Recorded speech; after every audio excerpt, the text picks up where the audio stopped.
Hello everyone, welcome to online community for students. So today topic is exception handling in JSP.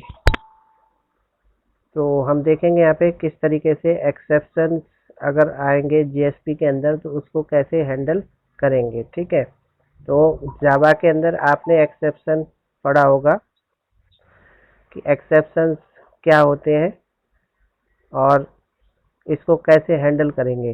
ठीक है, तो ये आपने जावा में देखा होगा। तो एक्सेप्शन को हैंडल करने के लिए हम ट्राई कैच ब्लॉक लगाते थे।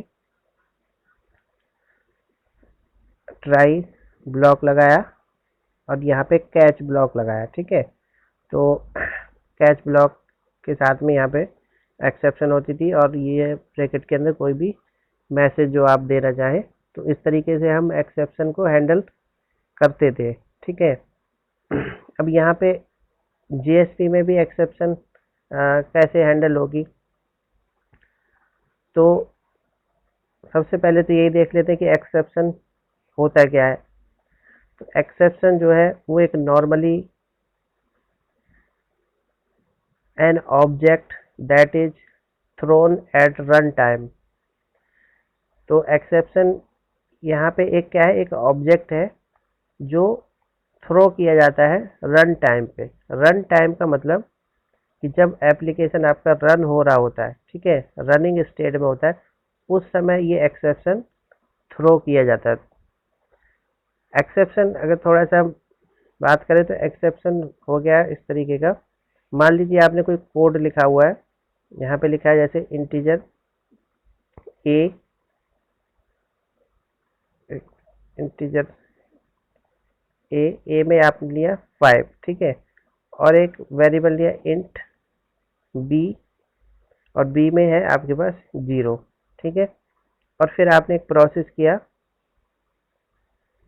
इंटीजर सी, और यहाँ पे आपने प्रोसेस किया कि a डिवाइड बाई बी। ठीक है, अब a डिवाइड बाई बी का मतलब ये हो गया कि a की वैल्यू 5 है। ठीक है, तो 5 डिवाइड बाई 0। तो सिस्टम के अंदर प्रोग्रामिंग में अगर कोई 0 से किसी को भी डिवाइड करता है, ठीक है, तो यहाँ पे एक एरर आती है, उसको हम एक्सेप्शन बोलते हैं, 0 डिवीजन एक्सेप्शन। ठीक है, इस कोड के अंदर कोई भी एरर नहीं होगी, ये कोड आपका कंपाइल हो जाएगा ठीक से, कंपाइल ठीक से हो जाएगा। ठीक है, लेकिन जब आप इसको रन करेंगे तब आपके पास एरर आएगी। तो कंपाइलेशन में कोई एरर नहीं होगी, लेकिन रन करने में एरर आएगी। क्यों आएगी? क्योंकि 0 से डिवीजन यहाँ पे डिफाइन नहीं है। ठीक है, तो इसको हम अरिथमेटिक एक्सेप्शन, डिवीजन बाय 0, इस तरीके की बहुत सारी एक्सेप्शन जो है वो जावा के अंदर है। ठीक है, और एक्सेप्शन होती है रन टाइम एरर। एक्सेप्शन को हम क्या बोलते हैं? Run time errors. ठीक है, रन टाइम एरर्स मतलब ऐसी एरर्स जो कंपाइल समय तो आती नहीं है, लेकिन रन करते समय ये एरर आ जाती है, तो इसको रन टाइम एरर भी आप बोल सकते हैं। एक्सेप्शन हैंडलिंग एक प्रोसेस है to handle run time errors को। ठीक है, जैसे अभी बताया था, देयर में occurs exception any time in your web application. Exception आपके वेब एप्लीकेशन में कभी भी आ सकती है।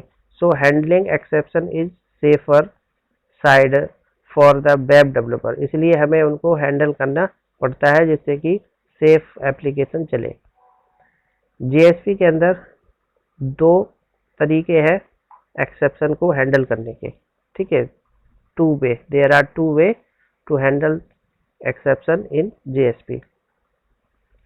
फर्स्ट जो है उसको हम बोलते हैं error page and is error page, attributes of page directive. तो इससे पहले जो पेज डायरेक्टिव पढ़ाते हैं उसमें हमने एरर पेज या एरर इज एरर पेज का यूज किया था। ठीक है, तो वहाँ पे जो है error page is error page, आपका पेज डायरेक्टिव, इसकी हेल्प से भी आप एक्सेप्शन को हैंडल कर सकते हैं। दूसरी जो है by error page tag element in web.xml, या फिर आप जो web.xml फाइल होती है उसके अंदर एक टैग लगाएंगे एरर पेज का, ठीक है, एरर पेज, और इस टैग के थ्रू भी आप इसको हैंडल कर सकते हैं। तो दो तरीके हैं, या तो आप web.xml फाइल के अंदर ये टैग लगा दीजिए, या फिर आप JSP के अंदर एरर पेज या फिर इज एरर पेज एट्रीब्यूट का यूज कर सकते हैं, जो कि पेज डायरेक्टिव के एट्रीब्यूट्स हैं दोनों, ठीक है। तो दो तरीके हैं, या तो JSP फाइल के अंदर हैंडल करो, या तो JSP फाइल में हैंडल करो, नहीं तो XML फाइल में हैंडल करो, ठीक है। तो टू वे आपके होते हैं। तो पहला जो है वो पेज डायरेक्टिव के थ्रू ही हम देखेंगे। अगर हम पेज डायरेक्टिव में हैंडल करते हैं तो you must define and create page to handle exception. तो आपको एक पेज बनाना पड़ेगा एक्सेप्शन को हैंडल करने के लिए। उस पेज को हम error.jsp बोलेंगे, ठीक है। ये जो पेज है वेयर में occurs exception define the error page attribute, और जहाँ पे एक्सेप्शन होगी तो इसी पेज पे वो डिफाइन किया जाएगा ऑफ पेज डायरेक्टिव, ठीक है, इन द process.jsp। तो कोई भी फाइल हमारे पास process.jsp है, उसमें कोई एक्सेप्शन आ रही है तो उसको हैंडल करेगा error.jsp, ठीक है। तो अभी जो हम यहाँ पे एग्जांपल बताएंगे उसके अंदर हमारे पास एक तो index.jsp फाइल है, ठीक है, जिसके अंदर हम कुछ इनपुट लेंगे, इनपुट वैल्यू के लिए index.jsp, उसको प्रोसेस करने के लिए process.jsp फाइल है और रिजल्ट दिखाएगी, और एरर को हैंडल करने के लिए एक्सेप्शन हैंडलिंग फाइल है, ठीक है। तीन फाइल यहाँ पे क्रिएट होगी। अब सबसे पहली फाइल जिसमें हम यूजर से इनपुट लेंगे, ठीक है, तो वो फाइल आपकी एक तरीके से HTML का फॉर्म बना हुआ है और JSP की फाइल है। यहाँ पे क्या किया है, एक फॉर्म बनाया है जिसको जो एक्शन होगा जिसका process.jsp पेज से, इस फॉर्म के अंदर हमने दो नंबर लिए हैं, ये लेबल लगा दिया है नंबर 1, और दो यहाँ पे बॉक्स लिए हैं, ठीक है, नंबर 1 और नंबर 2, ठीक है, इस तरीके दो बॉक्स लिए, और एक हमने बटन लिया है जिसपे डिवाइड लिखा होगा। तो ये इतना बनाने से क्या होगा कि आपके पास एक फॉर्म बन जाएगा, उस फॉर्म पे नंबर आएंगे, नंबर 1, ठीक है, बॉक्स आ जाएगा, नंबर 2, फिर बॉक्स आ जाएगा, यहाँ पे एक बटन आ जाएगा जिस पे डिवाइड लिखा होगा। तो आपने डाला मतलब 5 और यहाँ पे डाला 0, ठीक है। फिर आप जैसे इस पे क्लिक करेंगे तो आप सीधा आपका जो रिक्वेस्ट है वो ट्रांसफ़र हो जाएगी process.jsp पे, ठीक है। तो यहाँ पे चली जाएगी। तो process.jsp में क्या होगा, तो एक्चुअल जो डिवीजन का काम है वो यहाँ पे लिखा है हमने, वहाँ से तो सिर्फ इनपुट लिया है, तो यहाँ पे हमने लिखा हुआ है, यहाँ पे एक एरर पेज डायरेक्टिव का एक एट्रीब्यूट यूज किया है एरर पेज डायरेक्टिव, और उसके अंदर बता दिया है कि आप इस वाले पेज से हैंडल करेंगे एरर को, ठीक है। फिर अब जो लॉजिक था उसको हम करेंगे, तो उस फॉर्म से डेटा को उठाएंगे, ठीक है, गेट पैरामीटर n1 और n2 दोनों बॉक्स से हम डेटा को उठा के इधर नंबर 1 और इधर नंबर 2 में रख लेंगे। उसके बाद नंबर 1 नंबर 2 में रखने के बाद आप इनको इंटीजर में कन्वर्ट करोगे। देखिए एक चीज़ यहाँ पे समझो कि जब इस तरीके से जो फॉर्म होता है, ठीक है, तो फॉर्म पे जब भी आप कोई चीज़ इनपुट देते हो, ऐसे डिवाइड है यहाँ पे, मान लीजिए यहाँ पे 5 दिया, यहाँ 6 दिया, तो इस फॉर्म से डेटा कौन उठाएगा, ये प्रोसेस वाली फाइल उठाएगी, ठीक है। तो ये डेटा उठाना है हमें और ये डेटा उठाना है, फिर दोनों के बीच में डिवीजन का प्रोसेस करना है। तो ये ऐसे डायरेक्ट एकदम से नहीं होगा, ये दोनों लाइनों ने क्या करा, हमने डेटा उठा लिया यहाँ से, और उठाने के बाद सेव कर लिया नंबर 1 में 5 आ गया, और num2 में आपका 6 आ गया, ठीक है। लेकिन ये 5 और 6 आप देखो नंबर इंटीजर में नहीं आ रहा है, ये किस में आ रहा है, स्ट्रिंग में आ रहा है, ठीक है। कहने का मतलब ये है कि जब भी आप पेज पे कुछ लिखते हो फॉर्म के अंदर, तो वो भले चाहे देखने में इंटीजर लग रहा है लेकिन ये स्ट्रिंग है, ठीक है। इसको एज ए स्ट्रिंग ही हम रिसीव कर सकते हैं पेज से। तो पेज से जब ये नंबर आएंगे तो वास्तव में ये नंबर नहीं होंगे, ये क्या होगा, स्ट्रिंग होगी, ठीक है। तो ये इस स्ट्रिंग को स्ट्रिंग नाम के वेरिएबल में सेव किया है। अब स्ट्रिंग के बीच में तो डिवीजन नहीं होता ना, होता किसके साथ में, नंबरों के साथ में। इसीलिए हमें बाद में इन 5 और 6 को नंबरों में बदलना पड़ेगा। तो इसी वजह से ये वाले जो 2 लाइनें लिखी हैं, ये इन लाइनों ने क्या किया है, आपका जो भी नंबर 1 आया यहाँ से 5 आ रहा है, 5 को पार्स इंट मेथड के थ्रू हमने बदल दिया इंटीजर में, ठीक है, और स्टोर कर लिया ए के अंदर।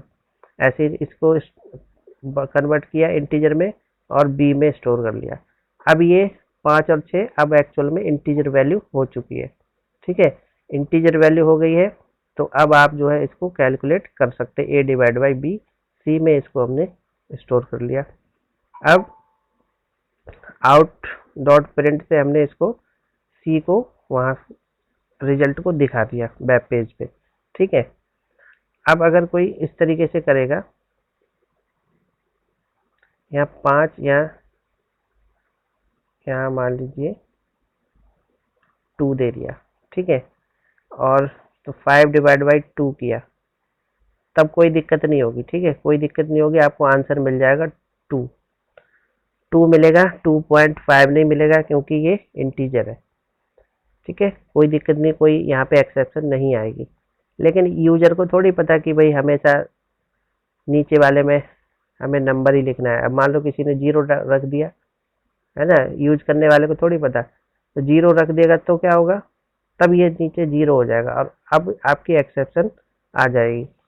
तो जब एक्सेप्शन आ जाएगी तब आपका ये कोड चलेगा पूरा, लेकिन ये कोड आपको जो रिस्पॉन्स है उसको कहाँ भेज देगा, इस वाले पेज पे भेज देगा, ठीक है। तो इस पेज में देखो क्या लिखा हुआ है, इस पेज के अंदर हमने एरर को जो एक्सेप्शन है उसको हैंडल किया है। तो यहाँ पे जो इज एरर पेज है उसमें वैल्यू ट्रू पास करा दी है, क्योंकि जब मिलेगा तो ट्रू आएगी। और यहाँ पे एक मैसेज दे दिया है HTML के फॉर्म में, सॉरी एन एक्सेप्शन अकर्ड, और उसके बाद एक्सेप्शन क्या है तो ये हेडिंग दिया, और यहाँ पे एक्सेप्शन जो भी है वो हम यहाँ से दिख जाएगी, हमें लिखने की जरूरत नहीं है। जो आपका वेब कंटेनर है वो खुद पहचान लेगा कि एक्सेप्शन का नाम क्या है, ठीक है। तो अब अगर हम इसको आउटपुट देखें अगर इसका, तो देखो इस तरीके से ये हमारा index.jsp है। बस यहाँ से यहाँ 12 दिया, यहाँ 2 दिया और डिवाइड पे यहाँ पे क्लिक किया, तो जब हमारा आ गया फिर process.jsp में, और वहाँ पे आंसर दिखा दिया 6, ठीक है। लेकिन जैसे ही किसी ने ऊपर तो 12 दिया, नीचे उसने 0 दे दिया, और फिर जो है आंसर नहीं आएगा, फिर क्या आएगा, फिर आपका error.jsp वाला पेज चल जाएगा, ठीक है। तो ये चीज़ तो हमने वहाँ पे मैसेज दिया ही था, और ये एक्सेप्शन इज ये भी लिखा था, लेकिन ये चीज़ हमें किसने दी है, ये सिर्फ कंपाइलर ने हमें पहचान के दी है कि भाई एरर है कौन सी, ठीक है। तो एरर थी डिवीजन बाई 0 एक्सेप्शन, ठीक है। तो इस तरीके से हम एक्सेप्शन हैंडलिंग करेंगे JSP पेज के अंदर, ठीक है। अब जो दूसरा तरीका है वो है web.xml फाइल का यूज करके। तो web.xml फाइल का यूज कैसे करेंगे, तो this approach is better because you don't need to specify the error page attribute in each JSP page. अब देखो ये तरीका बढ़िया है, क्यों, क्योंकि इस तरीके से आपको बार बार हर एक JSP पेज के अंदर ये पेज डायरेक्टिव लगाने की जरूरत नहीं पड़ेगी, ठीक है। specify single entry in the web.xml file will handle exception। हम एक सिंगल एंट्री, एक लाइन लिखेंगे web.xml फाइल के अंदर और वहीं से वो एक्सेस हो जाएगा। either specify exception type या फिर error code with the location element, या तो आप उसका टाइप बता देंगे या एरर कोड बता सकते हो। अगर आप हैंडल करना चाहते हैं all exception, you will specify the ये java.lang.exception, ये वाली क्लास को आप बताएंगे वहां पे, तो सारे टाइप वहां पे आ जाएंगे अपने आप। ठीक है, सेम वही तरीका है। एग्जाम्पल इसका यहाँ पे web.xml फाइल रहेगी। ठीक है, जो एरर पेज बताएगी इंडेक्स का इनपुट के लिए, प्रोसेस के लिए, और error.jsp आपके एक्सेप्शन दिखाने के लिए। तो web.xml फाइल के अंदर हम एक टैग लगाएंगे एरर पेज। ठीक है, एरर पेज के अंदर हम लिखेंगे एक्सेप्शन टाइप का एक टैग लगाएंगे, एक्सेप्शन टाइप। उसके अंदर जो भी एक्सेप्शन का क्लास है वो पूरा यहाँ पे लिख देंगे, यही क्लास होती है आपकी सारी एक्सेप्शन की। उसके बाद ये टैग हमने यहाँ पे बंद कर दिया।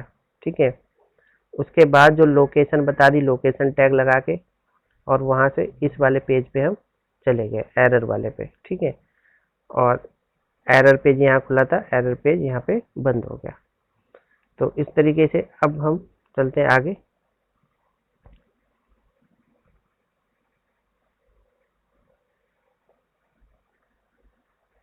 ओके, तो अब एरर पेज हमने यहाँ पे फिर से एक टैग लगाया। ठीक है, उसमें एरर कोड डाल दिया 500, या तो वो लिख सकते हो आप जो पहले वाला था, या फिर आप कोड के हेल्प से लिख सकते हैं अगर कोड याद हो तब।